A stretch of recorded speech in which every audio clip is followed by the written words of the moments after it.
Yes. Good afternoon, Professor Vũ Đăng Lưu and Professor Võ Tấn Đức and distinguished colleagues. My name is Hoàng Hưởng. I work at the Vietnam National Children's Hospital. It is an honor for me to be here today and to share with you our experience to trace the event of Galen malformation. And based on the clinical analysis, the 17 clinical cases at the Vietnam National Children's Hospital, let me begin my presentation.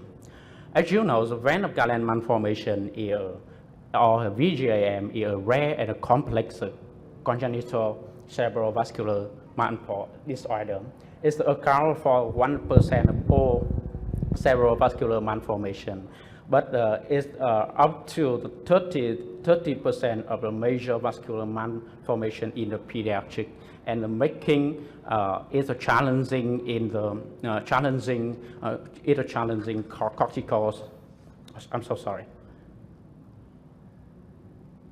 And making it challenging for the pediatric and fetal care.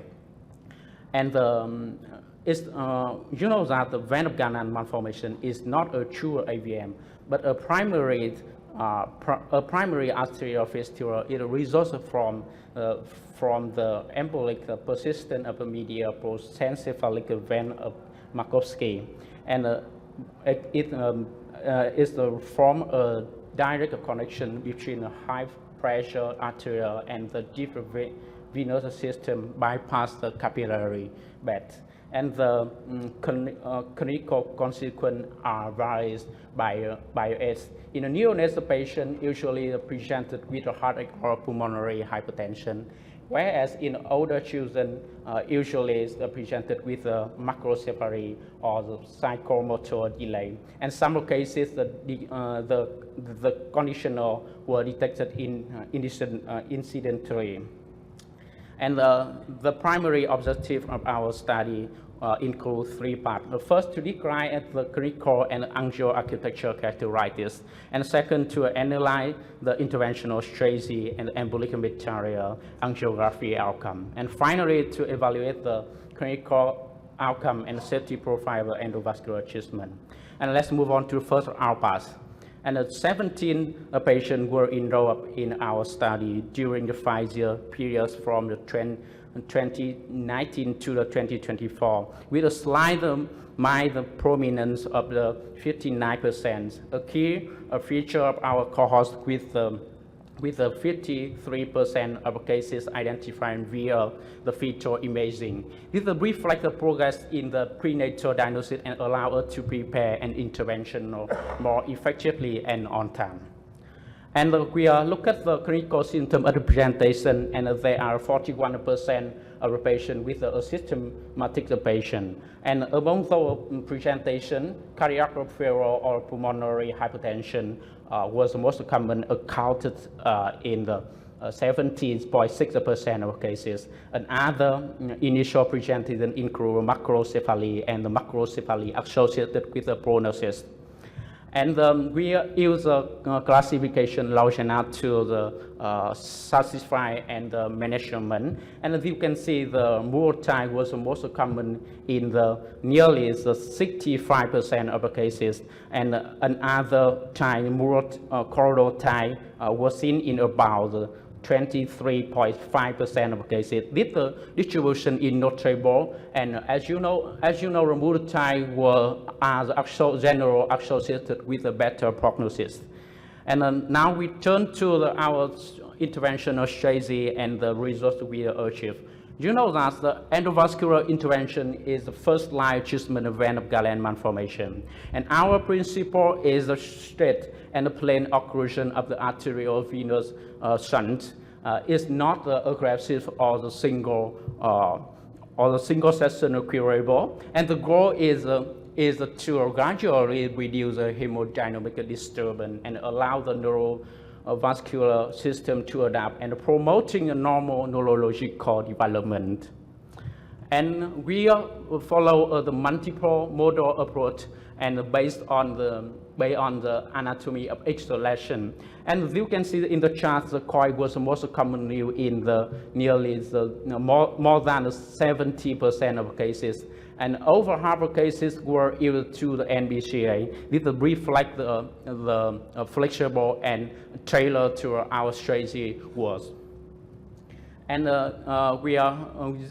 let's move on to the angiographic outcomes achievement. We achieved greater than the 75% occlusion in the 59% of our achievement patient, with the 35% achieving completely occlusion. This demonstrates the effective angiographic control of the malformation. And our results of the 59% achieve a significant occlusion aligned with the major international benchmark. And as you can see, the done study and covering over 667 patients and reported a completely occurrent rate of the 57%. And our result reflects the successful application of the modal and multimodal embolization technique. And we move on to clinical outcome and the safety. And our findings are reported with a previous outpost. Our series show a flavor safety profile with the 76.5% of the patient experience no post-procedure complication. This compares well with the literature. The meta-analysis by the several and found the overall procedure complication rate of the 25% of the cases. This reflects the challenging nature of the vein of Galen procedure and their dependence on the operator experience. And the overall mortality in our cohorts was 5.9%. This is significantly lower rate reported in the major, and Benjamin reported the 14% mortality rate. And systemic review reported ranging from 12 to the 16%, particularly in the cohort with a high proportion of the neonate and presenting with severe cardiac failure or hypertension pulmonary. And I wanted to introduce the interested case we assisted in our hospital when she was 4 days old. The patient was diagnosed with a vein of Galen malformation in the third trimester of pregnancy. And she presented with heart failure and pulmonary hypertension. Her BSS score was 10. That the indicators for the emergency embolization. And as you can see, the chest X-ray and so that enlargement, the cardiac cluster. And on the brain MRI, and so that the normal myelination for it. And this is a cerebral angiography and demonstrates that there was a typical multi with a multiple arterial feeder from the left ACA and the left PCA. And moreover, these feeders are associated with a steer phenomenon affecting the cerebral parenchyma. And we decided to coil to emboli of high flow aviation and post-procedure cerebral angiograms so that there wasn't a steer phenomenon, but there was still aviation. And 6 months later, chest X-ray became to be normal, and there was residual aviation and remarkable decrease of size of the vein of Galen. We have adjusted with the coil. And